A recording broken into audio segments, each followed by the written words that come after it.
এই রাস্তা যেন এখানেই থেমে গেছে। এরপর আর কোনো শহর নেই, নেই কোনো গ্রাম। এক পাশে নীল সমুদ্র আর আরেক পাশে সীমান্তের উঁচু উঁচু পাহাড়। আমি আছি এখন বাংলাদেশের শেষ প্রান্তে, যেটা কক্সবাজার থেকে ৮০ কিলোমিটার দূর, টেকনাফ। এই ভিডিওতে আমরা দেখব শুধু দিনের কক্সবাজার না, রাতেরও কক্সবাজার। এখন আমরা কক্সবাজারের ট্যুর শেষ করে এখন টেকনাফের উদ্দেশ্যে বের হব। এন্ড আমরা সম্পূর্ণ আমাদের ব্যাগপত্র গুছিয়ে নিয়েছি। এই যে আমাদের সম্পূর্ণ ব্যাগপত্র, এন্ড আমার ফ্রেন্ডরা সব কিছু তারাও গুছিয়ে নিয়েছে। এন্ড এখন আমরা সোজা চলে যাব টেকনাফে। দেখা হচ্ছে। সো আমরা ভাবলাম যে টেকনাফ গিয়ে এক রাত থাকার থেকে এখানে থাকা অনেক ভালো, কারণ টেকনাফে একেবারে মানুষ কম থাকে আর আমরা ঠিকভাবে রাতে এনজয় করতে পারবো না। আর এখান থেকে যদি আমরা টেকনাফ ঘুরে আসি বা জিপে করে ঘুরে আসি তাহলে আমাদের অনেক ভালো হবে, বিকজ আমরা টেকনাফের ভিউটাও নিতে পারবো, আবার এখানে রাত্রের ভিউটাও নিতে পারবো। সো তার জন্য আবারও রুম খুঁজতেছি। আমাদের জন্য আপনারা ভুল করবেন না, যদি আপনারা টেকনাফ যাওয়ার ইচ্ছা থাকে তাহলে অবশ্যই আপনারা রুম রেখে আপনারা যাবেন, আবার গিয়ে ঘুরে চলে আসবেন। আগে যখন রুমে থাকছিলাম, এখন একটা সুন্দর কটেজ খুঁজতেছি, দেখি পাই কিনা।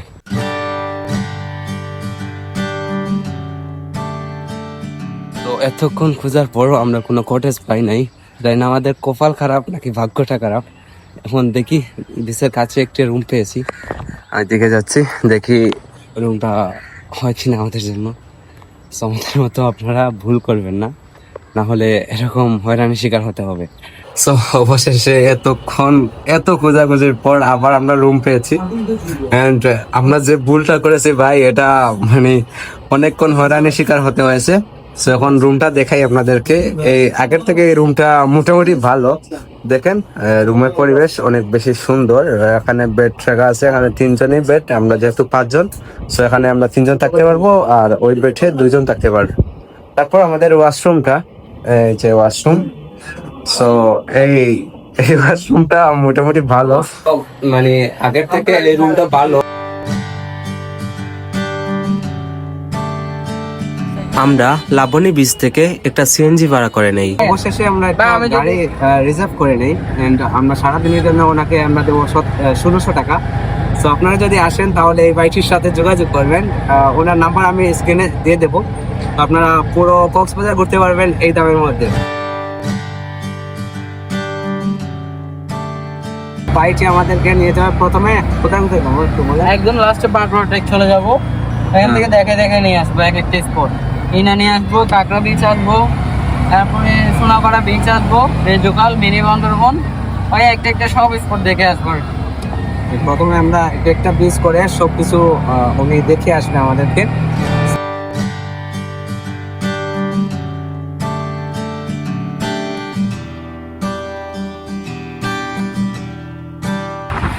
এটা ভিউ ভাই, এটা ভিউ সত্যি, এটা অনেক সুন্দর, অনেক অসাধারণ। আপনারা যদি কক্সবাজার আসেন আর এই রাস্তা দিয়ে যদি ভ্রমণ না করেন তাহলে আপনি কক্সবাজারে আসার সৌন্দর্য দেখতেই পারবেন না।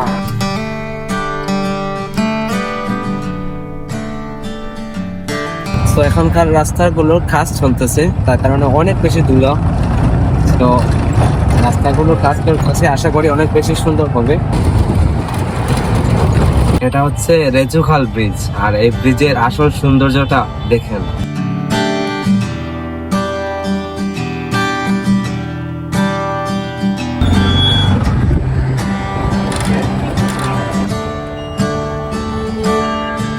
সো আমরা এখন এসেছি পাটুয়াটা ব্রিজ। এই ব্রিজের আসল সৌন্দর্য আমরা একটু পরে দেখতে পারবো। এন্ড আমার পিছনে দেখতে পাচ্ছেন কত সুন্দর করে সাগর, আর এখন আমরা দেখাবো এই ব্রিজের আসল সৌন্দর্য। সো এটা হচ্ছে পাটুয়াটিক বিচের আসল সৌন্দর্য। দেখেন এখানে শুধু পাথর ছাড়া আর কিছু নাই। আমরা সুগন্ধা বিচ, ইনানি বিচ এবং লবণাথ বিচ, মানে আমরা যতগুলো বিচে গেছি ততগুলো বিচে শুধু বালি ছাড়া আর কিছু দেখি নাই, আর এখানে শুধু পাথর ছাড়া আর কিছু নাই। এটার আসল সৌন্দর্য হচ্ছে এখানের পাথর।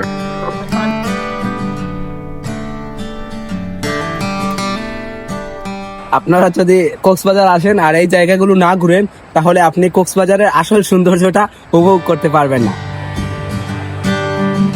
সো এখানে আমরা অনেক এনজয় করার পর এখন যাচ্ছি আরেকটা বিচে। তো চলেন, বিচের মধ্যে এসে আমরা জালমুড়ি খাবো জালমুড়ি মামার কাছ থেকে। এই যে জালমুড়ি প্রতি 20 টাকা করে। এই যে বিচের মধ্যে সামুদ্রিক পাথর, সমুদ্রের পানি দেখে দেখে এই যে বিচের মধ্যে আমরা জালমুড়ি খাবো। আপনারা আসলে অবশ্যই জালমুড়ি খাবেন, তবে জাল বাড়িয়ে খাবেন, কারণ খাবার মাঝে জালমুড়ি। এই বিচটা ঘোরা শেষ, এখন আমরা যাবো কি বলে এটাকে, সিপাল বিচ। সিপাল হোটেলের সামনে যে বিচটা আছে ওখানে।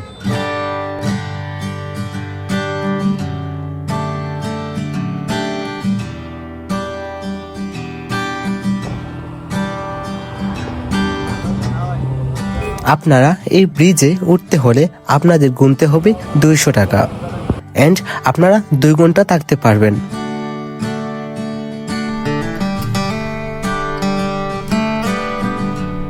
আমরা এখন অবশেষে এসেছি সমুদ্র সৈকতে, এন্ড সেই বিচ থেকে আমরা এই বিচের মধ্যে এসেছি। এন্ড এটার সব থেকে সৌন্দর্য হচ্ছে আমার পিছনে যে সেতুটা আছে সেটা। সো সেই সেতুতে উঠতে হলে আপনাদের গুনতে হবে 200 টাকা। আপনি যদি 200 টাকা দেন তাহলে সেই সেতুতে যেতে পারবেন। এন্ড আপনি এই সেতু করে একেবারে ওই যে জাহাজ আগে যেখান থেকে লঞ্চ হতো সেখানে যেতে পারবেন।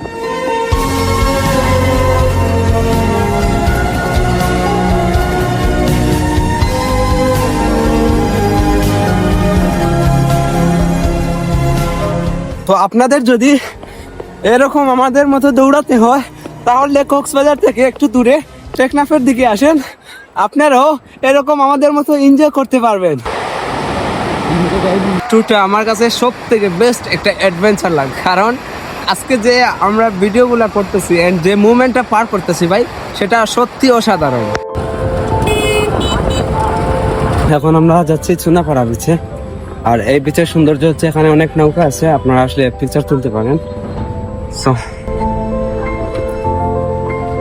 চুনাপাড়া বিচের আসল সৌন্দর্য হচ্ছে এই যে এখানে অনেক গাছ আছে যেগুলা অনেক বেশি সুন্দর। এই যে এইদিকে গাছ আছে, এখানে আপনারা ছবি বা পিকচার তুলতে পারেন। আবার ওইদিকে নৌকা আছে যেগুলা জেলে ভাইরা এখান দিয়ে, এই নৌকাগুলো দিয়ে এখান থেকে মাছ ধরে।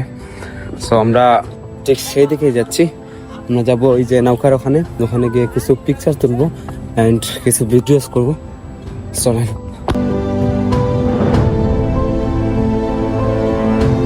আপনি কক্সবাজার আসলে অবশ্যই অনেকগুলো বিচ দেখতে পাবেন যেগুলোর নাম মুখস্থ করে ভাই অসম্ভব। সো কিছু কিছু নাম আমি ড্রাইভার মামাকে জিজ্ঞাসা করলাম অ্যান্ড উনি বলে দিলেন। আমরা জানি না যে কোন বিচের কোন নাম। আমরা সিএনজিটা ভাড়া করছি সারাদিনের জন্য 1600 টাকায়। সো উনি আমাদেরকে সম্পূর্ণ বিচগুলো ঘোরাবেন, এটা কন্ট্রাক্ট ছিল। তাই আমাদেরকে উনি নাম বলে দিছিলেন, আর উনি বলে দিছিলেন এটা এই বিচ, এটা ওই বিচ। তো চলেন, এই যে আমাদের পিছনে অনেক সুন্দর নৌকা আছে, যে নৌকাগুলো অনেক বেশি পরিচিত আমাদের দেশে। কক্সবাজার আসলে আপনার এরকম নৌকায় যদি না ছবি তুলেন, না পিকচার তুলেন, তাহলে মানুষ বিশ্বাস করবে না যে আপনি কক্সবাজার আসলেন। তো তাই এই কথা চিন্তা করে আমরা নৌকার সামনে যাচ্ছি এন্ড কিছু ভিডিওস এন্ড কিছু পিকচার তুলবো।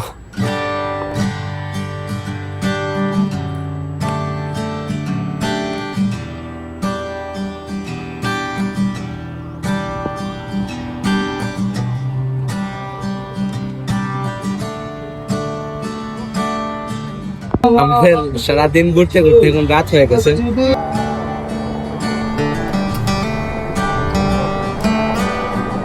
মামা বলেন, আমাদের ভিডিও দেখে যারা আসবে তাদের জন্য কি কি বেনিফিট আছে?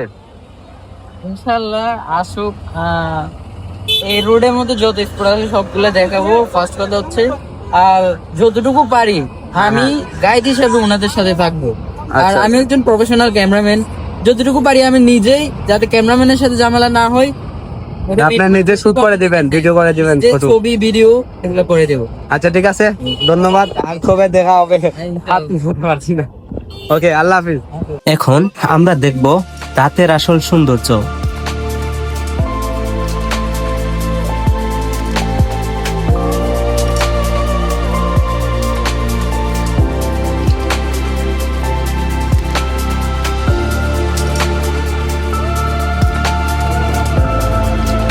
সো অবশেষে আমরা কক্সবাজার বিচের মধ্যে রাত থাকছি।